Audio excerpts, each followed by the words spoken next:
Well, hello there. Hi, everybody. I know it's been a while since I did a live stream in this group, and you're going to be seeing me a lot more in the next coming weeks because we are gearing up for yet another launch cycle and enrollment period of the Abundant Healer, 90 Days to Scale Your Practice Online. And so if you don't know me, my name is Brianna McWilliam, and I'm a creative arts therapist, author, educator, Reiki practitioner, and online entrepreneur. And so it's really my sole purpose to teach other therapists, coaches, and healers how to scale their businesses beyond the one-to-one business model, right? And really skyrocket their careers into the online stratosphere, as I like to call it. And so my signature program, the Abundant Healer 90 Days to Skyrocket Your Career, really teaches you how to create, launch, and scale online group coaching programs or establish some passive income funnels for you. And this is even if you have never made $1 online, created a single lesson, or have any concept of how to use social media or marketing or anything like that. And I teach you how to do it in record time. In fact, 90 days. So most of what I'm seeing in the responses from new members coming into the group really revolves around a couple of things. And that includes not making enough money, struggling to find consistent and high-paying clients, struggling with an overload of clients who pay with insurance or want a low sliding scale, not knowing how to market yourself or attract what I call soul clients. And soul clients are clients that are meant to find you so that together you can find a sense of spiritual ascension together, because ultimately, if you're drawn to this group, you're about human service in some way. Right? And it's my belief that soul clients are actually foils of ourselves that we call in. They're not just anyone who shows up at our door. And so, of course, every situation is different. Sometimes it's a little bit different for the therapist versus the healer versus the coach, but we're all in human service work, right? And we tend to experience some of the same frustrations. So, for example, does any of this sound familiar? Maybe you've had some success in small private practice, but referrals are few and far between. And consistent high-paying clients are even more scarce. Maybe all the time you hear, "Oh, I'd love to work with you, but can you give me a sliding scale?" I've heard of this one, particularly with coaches and healers. "This is amazing. Would you accept a trade for your services?" Or maybe you really like a sense of autonomy, but you know what? That autonomy has its price. And so sometimes you tend to feel kind of out of the loop or isolated, and you want to be part of a community, but you're not quite sure where you fit in.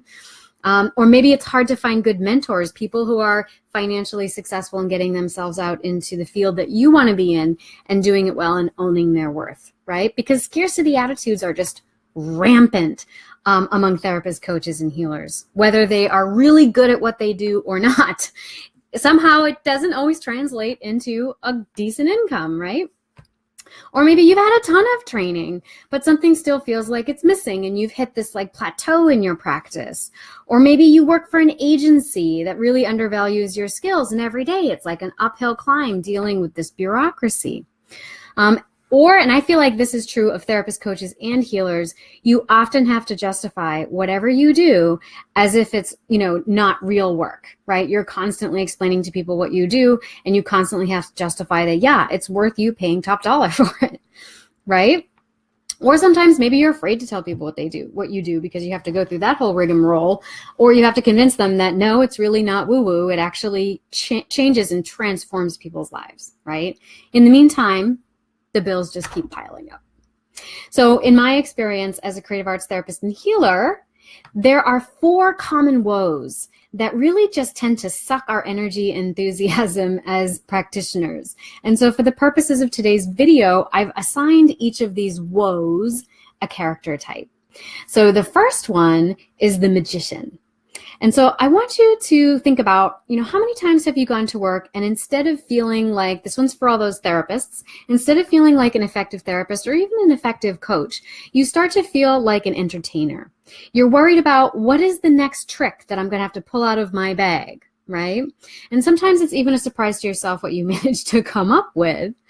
Or other times, I think this is also particularly for coaches and healers, clients tend to come to you for an immediate fix it now solution. How are you going to fix this and make it better so I don't have to feel this uncomfortable feeling? And of course, you're most likely in the position of telling them, your problem is you keep trying to escape uncomfortable feelings, right? You have to learn how to deal with that. And then they don't come back because you didn't give them the fix it solution that they wanted. Right? And so you have to be a magician. Somehow you're expected to make things, pull things out of your hat, right? And of course, that ends up leaving your energy drained, right? You start to feel inadequate, and maybe even it leads to feeling burned out.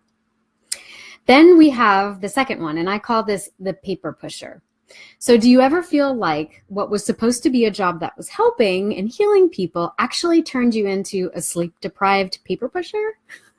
So you always seem to have one eye on the clock and you're just checking off boxes or filling out forms, and what precious time that you had to spend with clients really gets buried under, this is particularly true for the therapists, under audits or quality control regimes, progress notes, treatment plans, supply orders, invoices, receipts, sign-in sheets, right?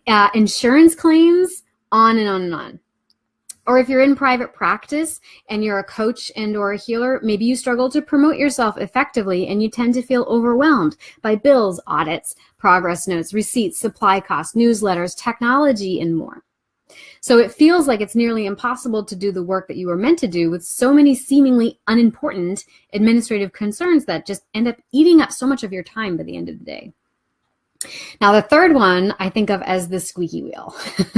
This is one that I am personally very connected to from when I was working for other agencies in directorial positions.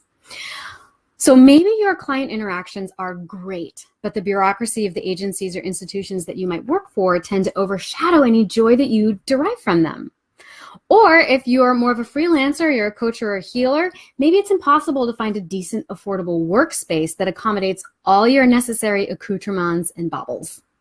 So your superiors or their superiors or whoever it is that's running the location that you're working out of, they don't respect your boundaries. They don't understand the value of what you do either. And so every little request tends to feel like it's an uphill climb and challenge, and that you are justifying your contribution to the whole. So you have to become this squeaky wheel, or your space gets commandeered as a storage closet, or your time slot is taken away or usurped by some opportunistic upstart, right? Now, the last one I call the lone wolf. This is another one I feel pretty connected to. Now, perhaps you are in private practice, but you tend to feel kind of isolated and stuck on how do I stay relevant or take my expertise to the next level. So like a lone wolf, you do derive pleasure and a purpose of a sense of purpose from being part of a pack or a community, right? But there's a unique nature to the work that you do. And sometimes that leaves you feeling a little bit like the black sheep or the odd man out in the communities that you belong to. And so if any of these sound familiar to you, I'd love to see a yes in the comments below, because I promise you that you are not alone. And if you put a yes down there, you're going to help someone else in this group feel a little less alone too. And because to my mind, each of these characters, and once again, that is the magician, the paper pusher, the squeaky wheel, or the lone wolf, to my mind, each of these characters are constrained by one common flaw. Okay, and that's whether you are working on your own or an institution or an agency, and that is that they all rely on a one-to-one business model. And a one-to-one business model is characterized by one thing, and that is serving one client at a time. Now, okay, maybe it's a handful of people in a small group or a bunch of people in a larger space, but still, your reach will always be constrained by three things, and that is space, time, and money. So there are three facts that I would like to share with you regarding these three constraints. And the first one is fact number one: space, it's great. Of course, one-to-one human contact is fabulous. And then we start comparing it to online, and we're like, oh, but it's not one-to-one. I'm sorry, you're comparing apples to oranges. What you are doing is you are seeing what is, and you are not seeing what could be. So if you can find a wonderful space, hey, more power to you. I have a wonderful space myself. I go to it once a week to keep me real. But space these days, guess what? It's not necessary. And actually, it can be a hindrance, especially when you compare it to the extent of your reach online. So if you're willing to consider working remotely, and I know based on some of the responses in this group, a lot of you are more than willing. You're kind of like, dude, tell me how I can start working remotely, right? This opens up tremendous possibilities for you, especially if money is an obstacle to obtaining space, right? We're going to get to money. But the second one I want to talk about is time, right? So fact number 2, time is a precious commodity. And in fact, it's more precious than money. And I'm going to say it again. Your time is more valuable than your money. Now, let that sink in for a minute. Time versus money. How many times have you sacrificed your time for the sake of money? It's not more valuable. You need to flip that in your head right now. Because amazingly, with the ability to translate your skills online, you actually make more money for less time. Online, you can make more money for less time. That's what I've been doing for the past year and a half, and I now bring in up to $10K a month in online revenue in group coaching programs and private and in passive income funnels. That's what I teach you how to do. Okay. Now, if you take space out of the equation, you can also get even more time by cutting out the commute, right, and saving dollars on rent, whatever you're spending on that space.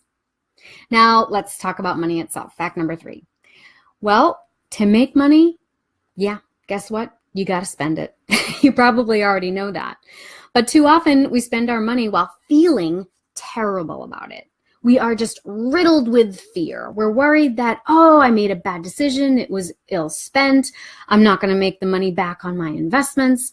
And what I see more often than not is people don't spend enough money to make as much money as they want to make good on that investment. It's the fear. It's actually a scarcity attitude that will prevent that investment from going as far as you would want it to.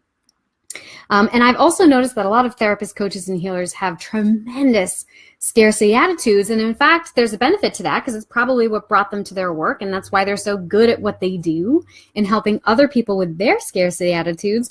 But the point is to transform and bust through that ceiling, right?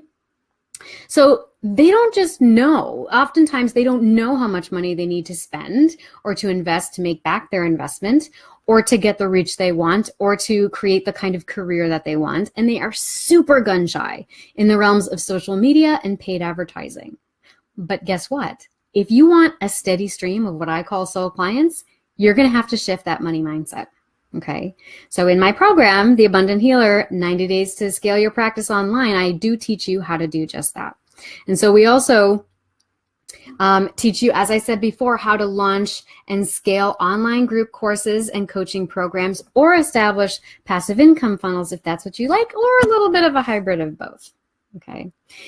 So if you're interested in learning more about abundance, clients, cash flow, all while honoring your soul purpose, you can book a consultation with me, or you can download my super sexy 9-step framework for building an abundant practice. You will find that pinned to the top of this feed, okay?